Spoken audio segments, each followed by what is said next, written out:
অসম থেকে বাংলার পথে কংগ্রেসের ভারত জোড়ো ন্যায় যাত্রা আজকে উত্তরবঙ্গে প্রবেশ করবে। এই ভারত জোড়ো ন্যায় যাত্রা এবং কোচবিহারে এই শুরু হবে এই ভারত জোড়ো ন্যায় যাত্রা এবং বক্সিরহাটে আজকে সভা রয়েছে রাহুল গান্ধীর, এমনটাই খবর পাওয়া যাচ্ছে। তারপরে সভার শেষে তিনি দিল্লি ফিরে যাবেন বলে সূত্র মারফত খবর পাচ্ছি আমরা। আজ দুপুরে দিল্লিতে ফিরবেন রাহুল গান্ধী এবং তারপর দুদিন বন্ধ থাকবে ভারত জোড়ো ন্যায় যাত্রা। আবারও 28শে জানুয়ারি থেকে শুরু হবে কংগ্রেসের ভারত জোড়ো ন্যায় যাত্রা। আজ বাংলায় পা রাখতে চলেছে রাহুলের ন্যায় যাত্রা। উত্তরবঙ্গে প্রবেশ করতে চলেছে রাহুল গান্ধীর ভারত জোড়ো ন্যায় যাত্রা এবং আজকে কোচবিহারের বক্সিরহাটের সভা রয়েছে তার। आप तो असम में ही हो, अभी कर लें। बोलो ना सर, आप तो असम में ही हो सर।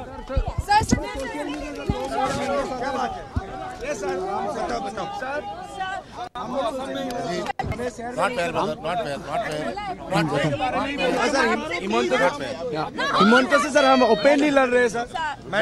भैया इस माइक को हटा दो प्लीज।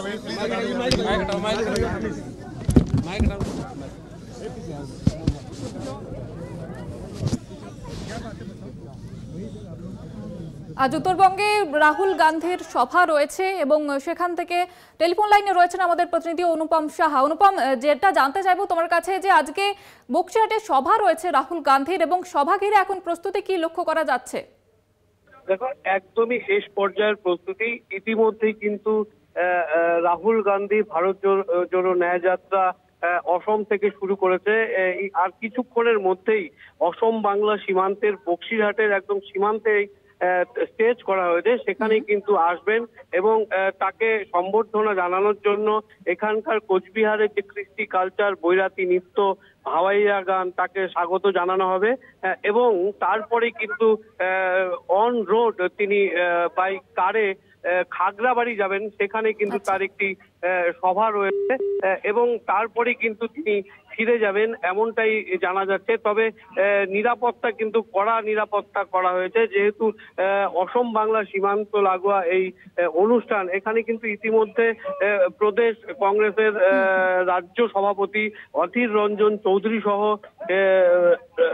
এ রাজ্যের এবং জাতীয় স্তরের কংগ্রেস কর্মীরা ইতিমধ্যে এসে উপস্থিত হয়েছেন এবং রাহুল গান্ধীকে দেখার জন্য ইতিমধ্যে কিন্তু প্রচুর মানুষ, জাতীয় কংগ্রেস কর্মী সমর্থকদের পাশাপাশি প্রচুর সাধারণ মানুষ এসে উপস্থিত হয়েছেন। তবে পদযাত্রা করার কথা থাকলেও তিনি কিন্তু বাই কার তিনি খাগড়াবাড়িতে যাবেন, এমনটাই কিন্তু আমরা দলীয় সূত্রে জানতে পেরেছি।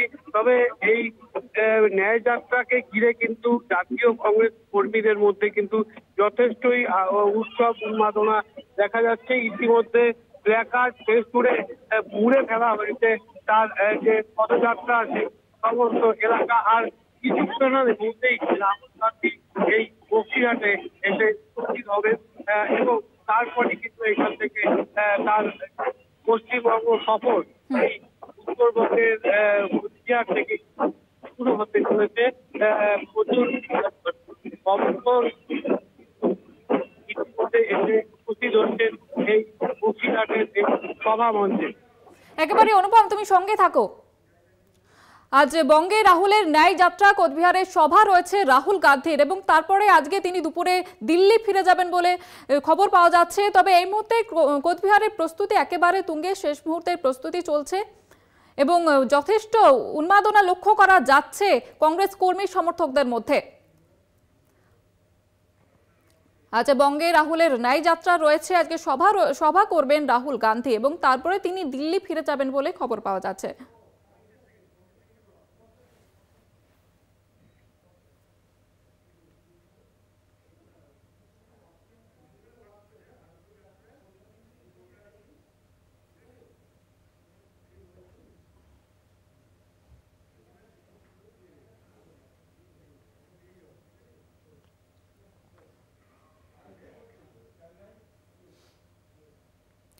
অসম থেকে বাংলার পথে রাহুল গান্ধীর ভারত জোড়ো ন্যায় যাত্রা, তার একমাত্র সফর সঙ্গী কলকাতা টিভি। সেখান থেকে বিশেষ প্রতিনিধি তুলে ধরেছেন আমাদের বিশেষ প্রতিনিধি সুচন্দ্রিমা।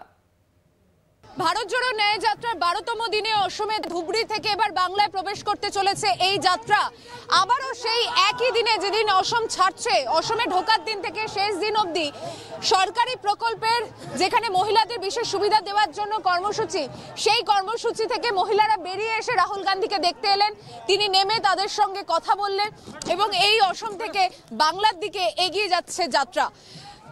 ধুবড়ি থেকে বক্সিরহাটে গিয়ে ফ্ল্যাগ এক্সচেঞ্জ হবে, অর্থাৎ অসম প্রদেশ নেতৃত্বের পর এবার বাংলার প্রদেশ নেতৃত্বের কাছে এই ফ্ল্যাগ পরিবর্তন।